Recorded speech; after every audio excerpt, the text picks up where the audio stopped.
Good evening, I'm Nashika, and this is Chale News, your evening digest for Wednesday, July 16th. Tonight, a devastating crash on the Kumasi-Accra highway has killed at least 15 people. A TikToker is behind bars for insulting the president, and it's raising serious questions about free speech in this country. Plus, Ghana's own planners admit our economic growth isn't creating jobs. A lot to get through. We start with tragedy on our roads. At least 15 people are feared dead after a cargo truck, a passenger bus, and an empty fuel tanker collided at Odemese near Kanongo on the Kumasi-Accra highway. Eyewitnesses say a wrongful overtaking started it all. A second crash was reported at Dadieso shortly after. 15 lives, one bad decision on the road. South Africa still won't hand over Bashiru Isak's post-mortem, not to our High Commission, not to his family. So Ghana is commissioning its own independent autopsy. The Ministry of Foreign Affairs says burial proceeds only after results are in and is demanding arrests now. This diplomatic standoff is getting tense. Asante Akyem North MP Kwame Ohene Frimpong has been sitting in a Dutch detention cell since May 8th, money laundering allegations, and Parliament says it will not vacate his seat. Majority Leader Ayariga's argument, doing so could let politically motivated arrests strip any MP of office. It's a real constitutional tension. Full breakdown on Chale.news.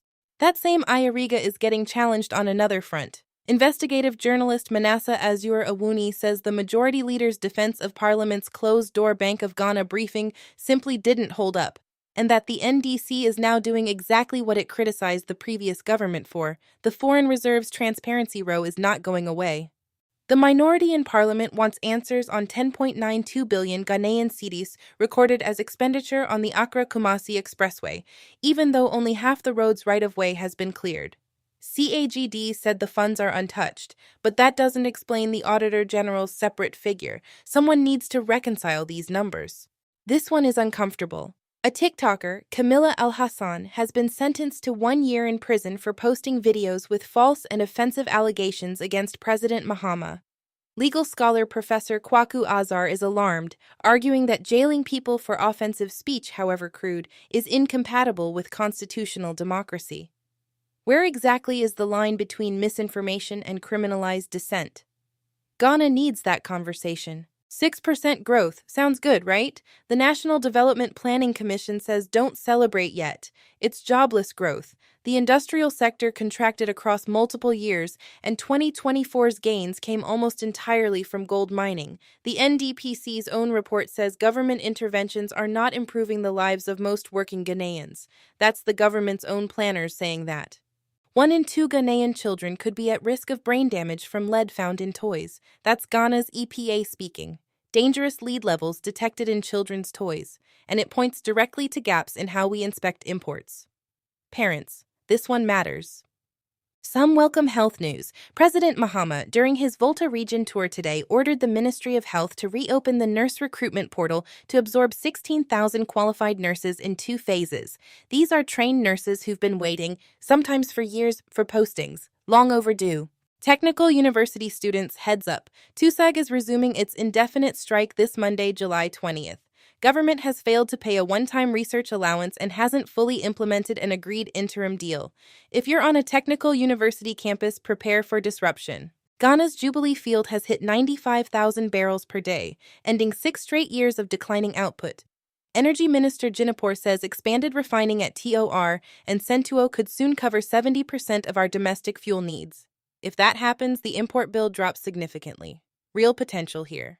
An elderly woman in Sunyani West sold her entire garden egg harvest, 500 Ghanaian cedis, to fund her grandson's fire service application. He wasn't selected. The clip went viral.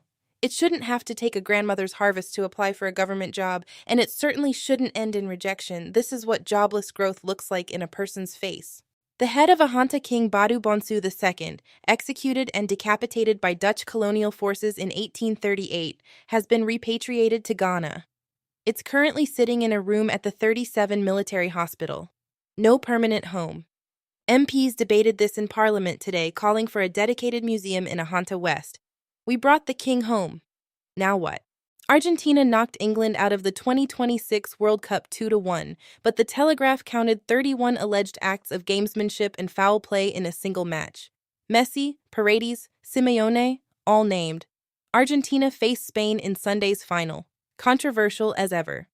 We close with sad news from Ghana's media family. Veteran broadcaster Mami Korea, Mrs. Ama Wood, has passed away after a prolonged illness. Metro TV and Atinka TV presenter. She died yesterday, July 15th. Our condolences to her family and everyone who grew up watching her. That's your evening, Chale. Every story we covered tonight and more is waiting for you at chale.news. Stay informed, stay sharp. Good night.